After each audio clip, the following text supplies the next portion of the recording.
Regarde, si tu attends dans la foi, ton bébé, ton projet va coïncider avec la venue de la gloire de Dieu dans ta génération.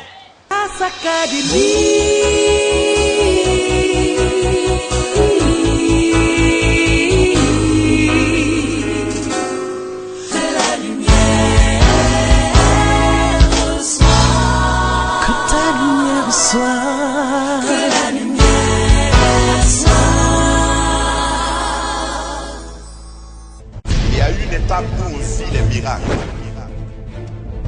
Il y a une autre étape où on décide de connaître le Dieu de miracles. Et c'est ma détermination. Est-ce que tu connais l'auteur du miracle dans ta vie? Parce que quand tu connais cet auteur, le jour même qu'il ne fait pas de miracle, tu es calme. Dimanche dernier, nous avons parlé d'un homme particulier, un serviteur hors pair. Nous avons parlé de Jean-Baptiste, de ses parents, de ce qu'ils ont enduré, de comment Dieu, dans sa grâce, a intervenu de façon particulière pour que Élisabeth et Zacharie aient leur fils. La Bible dit que le couple était stérile, Élisabeth et Zacharie étaient stériles, c'est un rappel parce que je vais accrocher un attelage ce matin à ce que nous avons vu. Et ils ont duré, ils étaient avancés en âge et ils n'avaient pas eu d'enfants. Le sens de ce message était pour rassurer et pour dire à quelqu'un que Dieu est au courant du temps que tu as enduré dans l'épreuve. Dans le cas d'Élisabeth et de Zacharie, père biologique de Jean-Baptiste, Dieu avait retardé la naissance de Jean-Baptiste pour que Jean-Baptiste soit de la même génération que Jésus. Donc ton épreuve a un sens, a un but et doit glorifier le Seigneur. Ça c'est une facette de la vie chrétienne qui échappe à beaucoup de chrétiens. Il n'y a pas beaucoup de chrétiens qui disent « Seigneur, que ma maladie te loue. Seigneur, que mon problème te loue. Seigneur, que ma situation te rende gloire. » Alors que la Bible dit que toute chose concourt au bien de ceux qui aiment Dieu. Quelquefois, au lieu de prier « Seigneur, délivre-moi de cette épreuve », la foi doit te pousser à dire « Seigneur, que cette épreuve te glorifie. » Donc la stérilité de Zach et de Élisa ont glorifié Dieu. Dieu a retardé les choses pour que quand Jean-Baptiste va venir, ça coïncide avec 6 mois avant la naissance de Jésus. Comme ça, ils pouvaient travailler ensemble. Alors, qui dit mieux que d'être promotionnaire de Jésus? D'être allé à l'école ensemble. C'est pourquoi Jean-Baptiste, quand il était en prison, il a envoyé une délégation pour demander. C'est pourquoi c'est Jean-Baptiste qui a baptisé Jésus. Regarde, si tu attends dans la foi, ton bébé, ton projet va coïncider avec la venue de la gloire de Dieu dans ta génération. Ça, c'était dimanche passé. Ce dimanche, Dieu me met à cœur de poursuivre en parlant d'un autre couple qui était dans les mêmes conditions. Un couple stérile. Vous savez que la Bible ne cache rien. C'est pourquoi j'aime la Bible. Voilà. Si vous connaissez l'histoire de l'Afrique, il y a certains présidents qui ont réécrit. Après leur élection, ils ont réécrit leur propre histoire. Pour être nés, pour avoir grandi dans la bravoure. Je ne dis pas le nom de quelqu'un, ne me regardez pas comme ça. Voilà. Mais je connais des présidents africains qui ont changé leur histoire. Ils n'ont jamais failli, ils ont eu toujours de bonnes notes à l'école. Ils étaient toujours les premiers de leur classe. Mais nous tous, on sait. Voilà. La Bible ne fait pas ça. Même si tu es un grand serviteur, la Bible dit tout. Ouais. La Bible détaille tout. Tu ne peux pas te cacher. Et c'est ainsi qu'il y a eu des rois, des grands rois, il y a eu des grands prophètes, il y a eu des grands hommes comme Abraham qui est appelé père de la foi, mais la Bible dit tous les péchés que Abraham a commis. C'est quelquefois, tu as envie d'extraire cette partie. La Bible parle de la faiblesse d'Élie. Élie qui a fait tomber le feu du ciel, parle de sa faiblesse. Il a fui devant une femme. Et je ne minimise pas les femmes. Si cette femme avait même parlé directement à Élie, la femme lui avait envoyé, elle s'appelle Jézabel. Elle lui a envoyé seulement un SMS. Et le grand prophète, bon, c'est une façon de parler, c'est pas dit dans la Bible SMS, mais c'est juste un message pour dire si demain, à cette heure-là, ta tête est sur tes épaules, donc c'est pas moi. Élie qui a égorgé 700 et quelques prophètes de Baal, il a pris la fuite. Quel contraste pour dire que la Bible dit les choses clairement. Je me demande si on devait écrire la Bible et citer ton nom, on va dire quoi? Tu sais, la Bible va dire tout, hein? Dis à ton voisin, la Bible va dire tout, tout de toi. Parce que Dieu te connaît bien même. Va dire tout. Quand on va arriver au chapitre où on va parler de Emmanuel Kemtoré, on va dire tout. Quand on va arriver à ton chapitre, on dira tout. Tout ce que tu as caché par un costume, par une robe religieuse, par une coiffure magnifique pour venir à l'église, on va repartir en arrière et dire comment tu es né, comment tu as évolué, avant-hier nuit, ce que tu as fait. Mais moi, je ne vais pas dire ça ici. Donc, quand tu lis la Bible, il faut savoir que tu lis les récits d'hommes réels. Et Dieu ne falsifie pas les choses.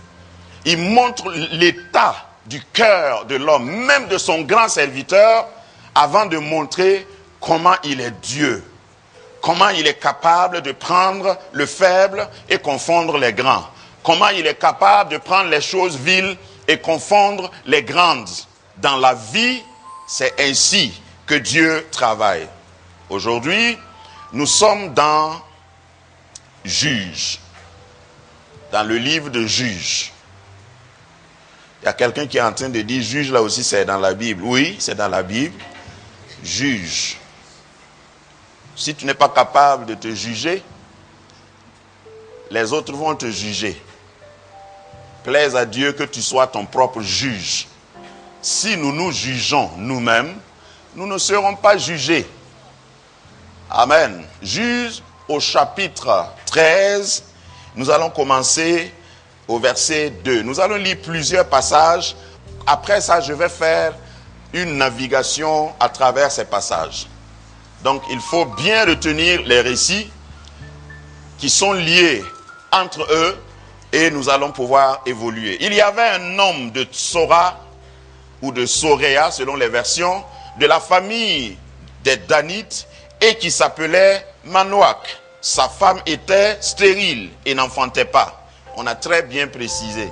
Quand on dit stérile là, ça veut dire quoi? Qu'on n'enfante pas. Mais je vous ai dit que la Bible dit tout. C'est comme si ça ne suffisait pas. On dit, elle était stérile et elle n'enfantait pas.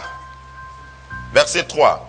Un ange de l'Éternel apparut à la femme et lui dit, voici, tu es stérile. Ça veut dire, Dieu connaît ton problème. Voici, tu es stérile et tu n'as point d'enfant. Ça aussi, on connaît. Au ciel, nous, on connaît ta situation. Tu deviendras enceinte. C'est ce que le ciel décide maintenant. Tu deviendras enceinte et tu enfanteras un fils. Maintenant, prends bien garde, ne bois ni vin, ni liqueur forte et ne mange rien d'impur. Nous allons aller au verset 5. Car tu vas devenir enceinte, tu enfanteras un fils. Le rasoir ne passera point sur sa tête, parce que cet enfant sera consacré à Dieu dès le ventre de sa mère. Ça vous fait penser à qui? Jean-Baptiste. Ce sera lui qui commencera à délivrer Israël de la main des Philistins. Verset 6, la femme alla dire à son mari, un homme de Dieu est venu vers moi, il avait l'aspect d'un ange de Dieu et un aspect redoutable. Je ne lui ai pas demandé d'où il était et il ne m'a pas fait connaître son nom. Voilà le rapport et la suite, vous pourrez le lire. Allons au chapitre 15. Juge, chapitre 15. Lisons à partir du verset 14. Juge, chapitre 15, verset 14 à 16. Lorsqu'il arriva à Léchi, les Philistins, il est mis pour Samson. Lorsqu'il arriva à Léchi, les Philistins poussèrent des cris à sa rencontre. Alors l'Esprit de l'Éternel le saisit. Les cordes qu'il avait au bras devinrent comme du lin brûlé par le feu. Et ses liens tombèrent de ses mains. Il trouva une mâchoire d'âne fraîche. Il étendit sa main pour la prendre et il en tua 1000 hommes. Ça, c'est une arme inconventionnelle. Quand Dieu te prend, il peut t'utiliser avec des armes inconventionnelles. Et je vais parler de ça un jour. Parce que David aussi a utilisé une arme inconventionnelle. Jamais dans une bataille, dans une vraie guerre, on a utilisé la fronde. Arme inconventionnelle. Mais c'est quand l'Esprit de Dieu viendra que la petite arme que tu as, qui est ridicule, va faire des exploits. Verset 16. Et Samson dit, avec une mâchoire d'âne, un monceau, 2 monceaux, avec une mâchoire d'âne, j'ai tué 1000 hommes. C'était un homme hors pair. Allons-y au chapitre 16, versets 4 à 18. Juge 16, 4, 18. Après cela, il aima une femme dans la vallée de Sorek. Elle se nommait Délila. Délie. Verset 5. Les princes des Philistins montèrent vers elle et lui dirent, flatte-le pour savoir d'où lui vient sa force et comment nous pourrions nous rendre maîtres de lui. Nous le lierons pour le dompter et nous te donnerons chacun 1100 cycles d'argent. Délila dit à Samson, dis-moi, je te prie, d'où vient ta force? Avec quoi il faudrait te lier pour te dompter? Quelle question. Samson lui dit, on me liait avec 7 cordes fraîches qui ne fussent pas encore sèches. Je deviendrai faible et je serai comme un autre homme. Jusqu'ici, il était intelligent. Les princes des Philistins apportèrent à Délila 7 cordes fraîches qui n'étaient pas encore sèches et elle le lia avec ses cordes. Or, des gens se tenaient en embuscade chez elle dans une chambre. Elle lui dit, les Philistins sont sur toi, Samson! Et il rompit les cordes comme se rompt un cordon d'étouffe quand il sent le feu. Et l'on ne connut point d'où venait sa force. Verset 10. Délila dit à Samson, voici tu t'es joué de moi. Tu m'as dit des mensonges. Maintenant, je te prie, indique-moi avec quoi il faut te lier. Demande à ton voisin pourquoi il reste même avec cette femme.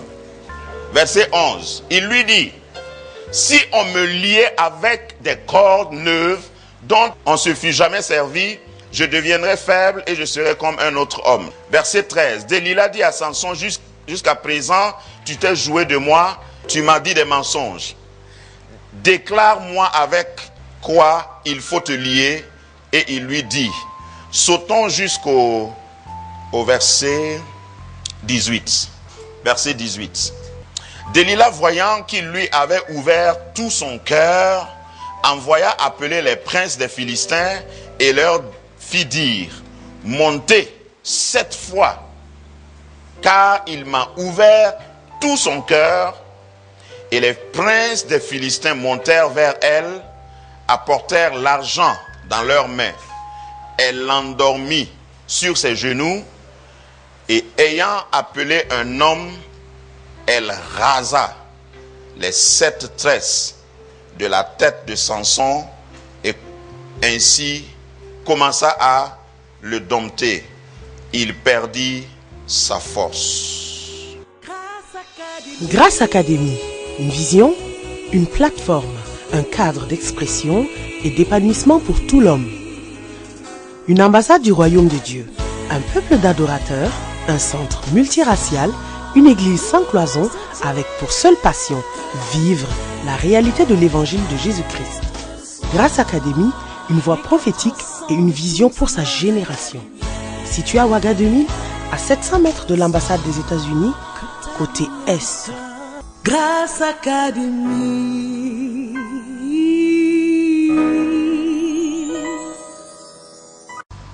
La vie de cet homme, Samson, ressemble exactement, presque exactement à la vie de Jean-Baptiste. Jean-Baptiste était rempli du Saint-Esprit dans le sein de sa mère. Quand il était fœtus déjà, il était rempli du Saint-Esprit. Dieu a parlé aux parents de Jean-Baptiste, annonçant la naissance de Jean-Baptiste et disant qu'il allait être grand. Dieu a parlé aux parents de Samson, leur disant que leur stérilité prenait fin et ils allaient enfanter un fils qui allait être aussi grand, un champion, hors pair. Et effectivement, les deux prophéties se sont accomplies. Souvent, beaucoup de chrétiens disent, c'est parce que Dieu ne m'a pas révélé clairement les choses, c'est parce que Dieu ne m'a pas dit l'avenir, c'est parce que Dieu, je voudrais connaître ce qui va arriver demain.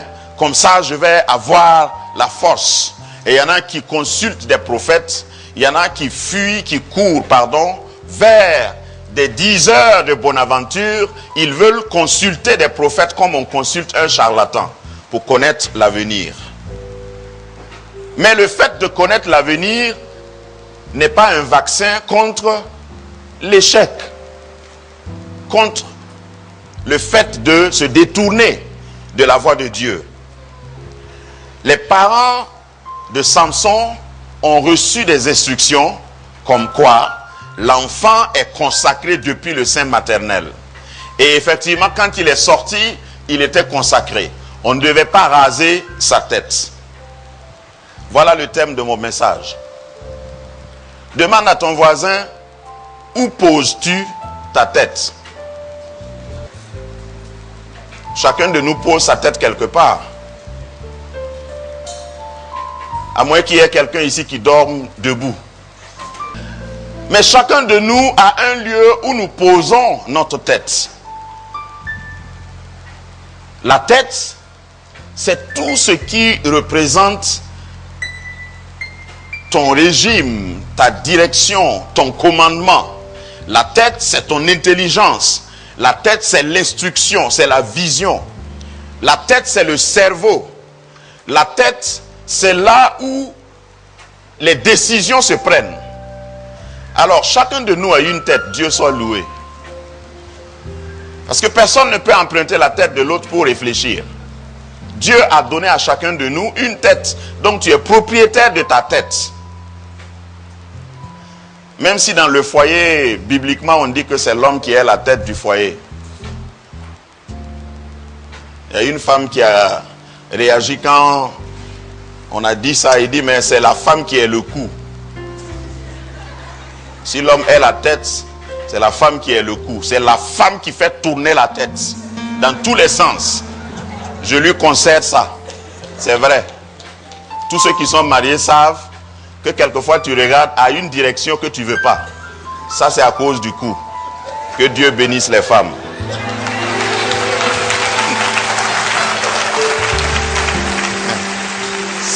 Si tu ne me crois pas, va avec ta femme faire du shopping. Tu vas voir. Elle va te tourner dans des sens que tu n'avais pas prévus. Mais les femmes qui sont là ce matin sont sages. Alléluia. Donc la tête, c'est le centre de commandement. Qui commande ta tête et où poses-tu ta tête? Parce que là où tu poses ta tête, je vais accrocher ça au thème. Au fait, tu es en train de donner tes clés à quelqu'un. Quand tu donnes ta tête à quelqu'un, c'est tes clés que tu as confiées à la personne. Et où poses-tu ta tête? La parole de Dieu nous dit, Jésus dit que tous nos cheveux sont quoi? Comptés. La bonne traduction dira, tous nos cheveux sont numérotés. Chaque cheveu a un numéro.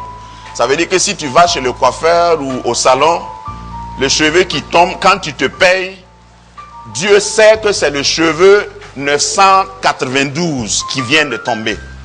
Il ne confond pas un cheveu avec un cheveu. C'est jusqu'à ce point. Dieu te connaît jusqu'à ce point. Les cheveux sont numérotés. Donc ça veut dire que tu ne dois pas laisser tes cheveux, et ici je parle métaphoriquement, tu ne dois pas donner tes cheveux qui sont numérotés par Dieu à n'importe qui. Tu ne dois pas poser ta tête sur n'importe quoi. Où poses-tu ta tête? Revenons à ce jeune homme.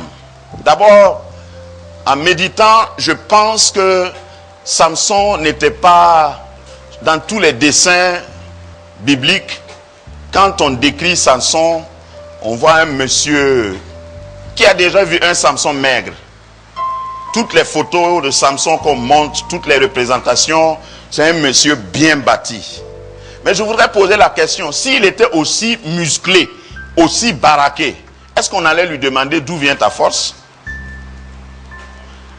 Parce que certainement Samson, son physique contrastait avec ce qu'il faisait. C'est pourquoi on lui demandait, toi tu es maigre comme ça et puis tu es fort, d'où vient ta force? Est-ce qu'on a déjà posé la question à quelqu'un? À ce niveau du message, je veux dire que, au fait, en naissant, puisque nous avons parlé des clés du succès, en venant au monde, Dieu t'avait déjà chargé. Tu es sorti déjà équipé. Et comme les gens pensent qu'il faut aller dans une école, dans un centre de formation pour acquérir les talents, toi tu es sorti, c'est pourquoi ils viennent dire comment tu as réussi à faire ce que tu fais. Ou bien on pose ça autrement, on dit quel est ton secret? Si tu réussis, on dit mais quel est ton secret? Il faut savoir répondre à de telles questions. Il faut dire c'est l'onction de Dieu. Si Samson avait su répondre, il n'allait pas subir ce qu'il a subi. Et je voudrais dire à quelqu'un, c'est pas avec n'importe qui tu dois causer, comme dans le cas de Jean-Baptiste, d'Élisabeth et de Marie, qui étaient des copines à cause du miracle qu'ils portaient. Tu ne peux pas parler avec n'importe qui.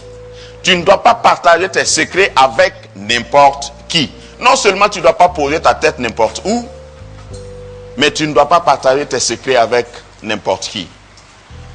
Poser ta tête, je vais parler littéralement de ce qui s'est passé, mais je vais parler aussi sur le plan symbolique pour dire que là où tu poses ta tête, tu peux poser ta tête pas forcément sur les genoux d'une femme, mais là où tu poses ta tête, ça peut être ton adhésion à un club, ton adhésion à un loge, ta participation à certaines activités montre que tu as posé ta tête là. Et toute personne qui peut prendre ta tête peut prendre ton cœur. Parce que les passages que nous avons lus, stratégiquement, elle a sondé, elle a poussé Samson au point qu'il lui a ouvert son cœur et il lui a tout dit. Avec qui causes-tu? Il y a beaucoup d'hommes qui sont grands, ils sont nés grands, ils sont nés oints, ils ont une destinée. Dieu les a choisis, ça ne dépend même pas d'eux. Dieu leur a donné des talents, des dons. Mais quand ils viennent au monde, là où ils posent leur tête fera qu'ils vont réussir ou échouer. Est-ce que tu veux réussir dans la vie? Parce que quand je parle de Samson, je parle de quelqu'un que Dieu a choisi. Et je pense que tu es choisi. Qui est choisi de Dieu? Qui est convaincu qu'il est le choix de Dieu? Donc tu es venu au monde chargé, loaded. Tu es venu au monde avec toutes les options, full option. Il te suffit de rester connecté à ta source et tu peux libérer l'onction de la saison. Parce qu'à chaque saison correspond une onction. Mais si tu poses ta tête n'importe où, finalement, tu vas dévoiler tes secrets. Tu n'es pas oublié. Évangéliser ne veut pas dire se vendre. Allô? Ce n'est pas parce que quelqu'un t'admire en tant que chrétien que tu dois vider ton cœur. Et au village, on dirait tu vas vider ton ventre. Tu dois savoir avec qui tu parles, comment tu dois donner les informations. Qu'est-ce que je veux dire par là? Dans la parole de Dieu, il y a plein d'exemples. Je suis de ceux qui pensent que quelqu'un comme Joseph, s'il n'avait pas trop parlé, peut-être qu'il n'allait pas souffrir autant. Tu as fait un rêve. Un rêve qui est lié à ton potentiel. Un rêve qui est attaché, qui est inhérent à ce que Dieu te donne comme mission. Est-ce que c'est Dieu qui a dit à Joseph d'aller raconter à ses parents ce qu'il a rêvé? Je crois que le petit là, il parlait trop. Dis excuse-moi Joseph. Mais je crois que tu parlais trop. À force de raconter, j'ai fait un rêve. Et puis vous tous, vous étiez, c'était ça. Quel parent, le matin, va recevoir son enfant qui dit, j'ai rêvé hier. Et puis on dit, oui, raconte. J'ai rêvé que vous tous, avec vos enfants là, vous étiez à mes pieds.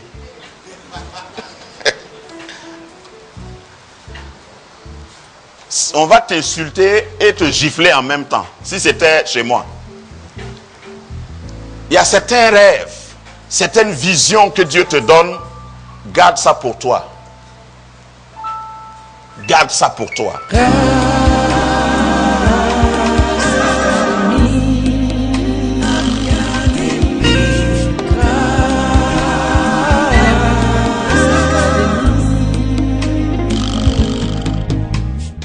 Il y a une étape où on vit les miracles. Il y a une autre étape où on décide de connaître le Dieu de miracle. Et c'est ma détermination. Est-ce que tu connais l'auteur du miracle dans ta vie? Parce que quand tu connais cet auteur, le jour même qu'il ne fait pas de miracle, tu es calme.